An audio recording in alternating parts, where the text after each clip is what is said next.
We are at Lake Windermere in Ambleside, the Lake District.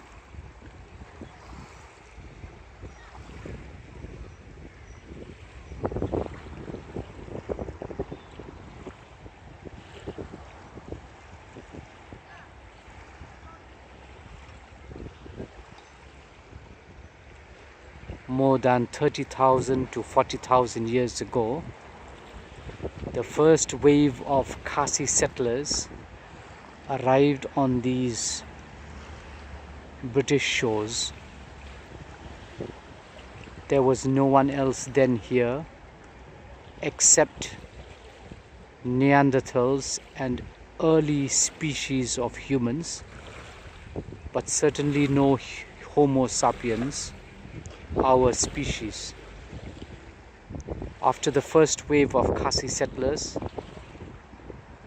more waves came later as reports went back to the Khasi hills that this was a wonderful place to live and trade. The Khasis mined here tin, gold, silver and other minerals, and grew wheat and corn. Mention about them is made by Emperor Julius Caesar in his reports on his invasions of these islands with the great Roman army. It was only in the last 2,000 years, after living more than 30,000 years here, that the Khasis, the Cassi, the Silures, the Picts, the Brigantes disappeared altogether. What happened to them? Where did they go?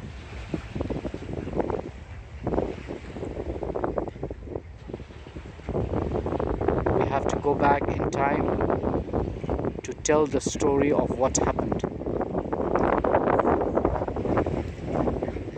As I said, for 30,000 years or more, they lived on these islands.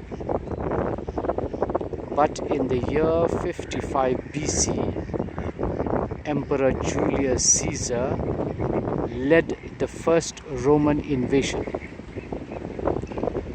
The Cassi knew from their cousins and sister tribes in Gaul that Caesar was coming with a large army of between 10 to 12,000 soldiers. The Roman Empire then was the only superpower. It was the greatest empire, stretching from Africa down to the whole of Europe.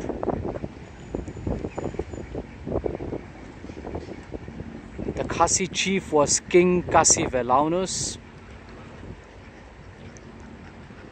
He united all the tribes of Britain to resist the Roman invasion. And when Caesar and his ships approached the shore, he could see hundreds of Khasi and other tribal soldiers waiting to fight him. In the first Roman-British War, Caesar was defeated, though if you read his reports, he will say otherwise, because to admit defeat would have meant loss of face in Rome and possible loss of throne. However, we know for a fact that he managed to stay only 5 days. You don't stay only 5 days if you have won the battle. It shows that he was roundly defeated and fled back to Gaul in France. The next year, 54 BC, the first invasion was 55 BC. The next year, 54 BC, Julius Caesar came again with double the force. He came with around 27,000 to 30,000 soldiers.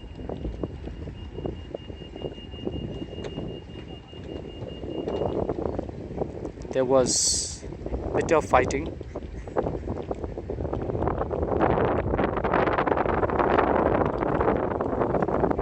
And the Romans stayed here for 4 to 5 months before returning back to Gaul.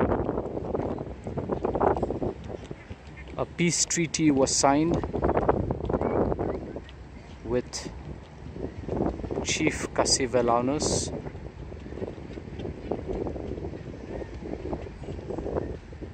and Caesar returned back to Britain. Chief Khasi and the British tribes refused to pay the amount due to the Romans, which is about 3,000 pounds in gold and silver. And so, after the assassination of Emperor Julius Caesar, Emperor Augustus, who took over, prepared no less than 3 invasions, each with 40,000 soldiers. Fortunately for these British Isles, those 3 invasions were aborted, largely because of problems Emperor Augustus had within his own Roman Empire.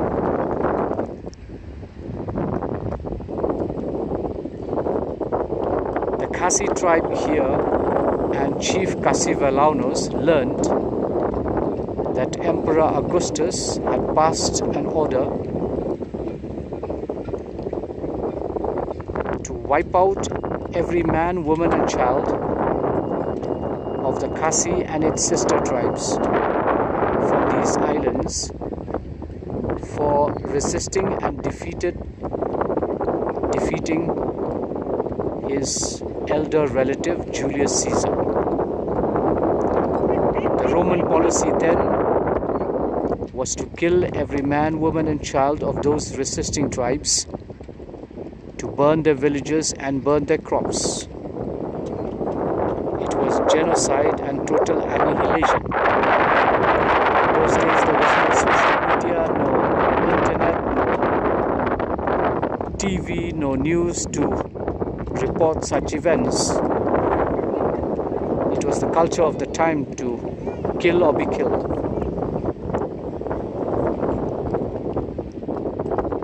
And so Chief Khasi, after one of the parliaments of the tribes, assembly of the tribes, decided that all the men and soldiers will flee to escape annihilation.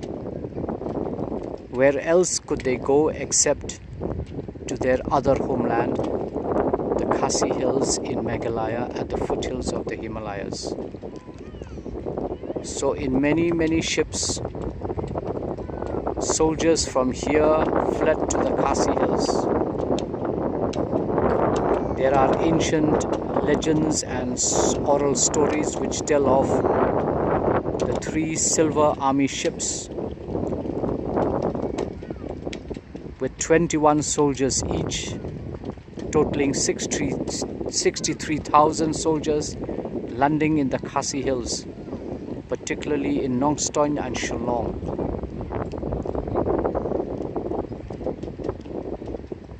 They came carrying whatever they could carry on horseback after traveling by ship from here. Today,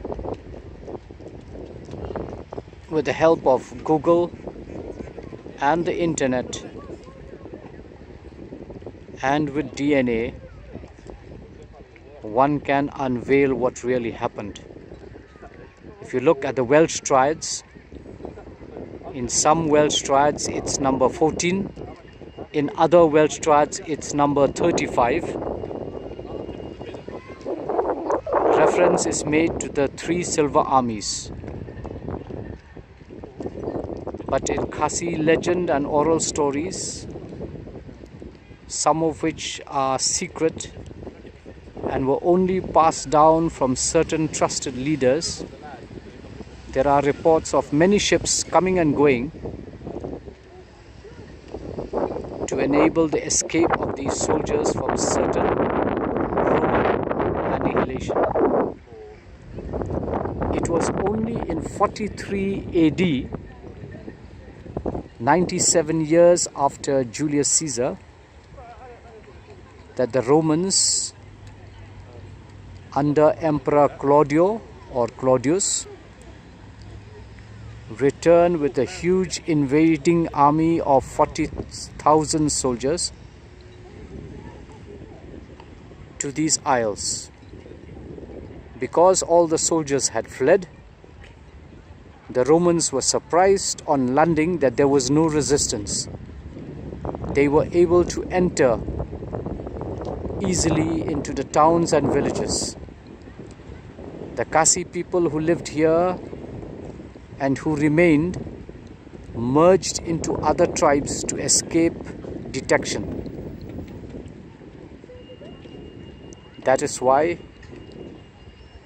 the Khasi tribe vanished.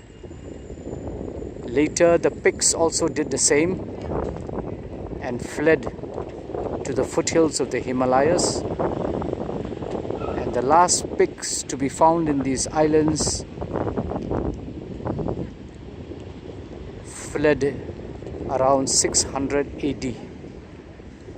After that, what is left is just DNA.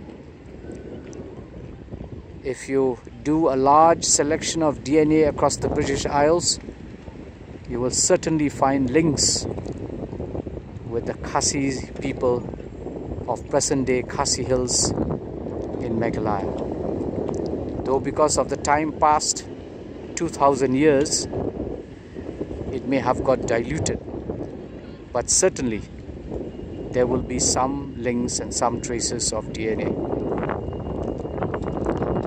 So the Khasis lived here for more than 30,000 years, and it was only in the last 2,000 years that they officially vanished.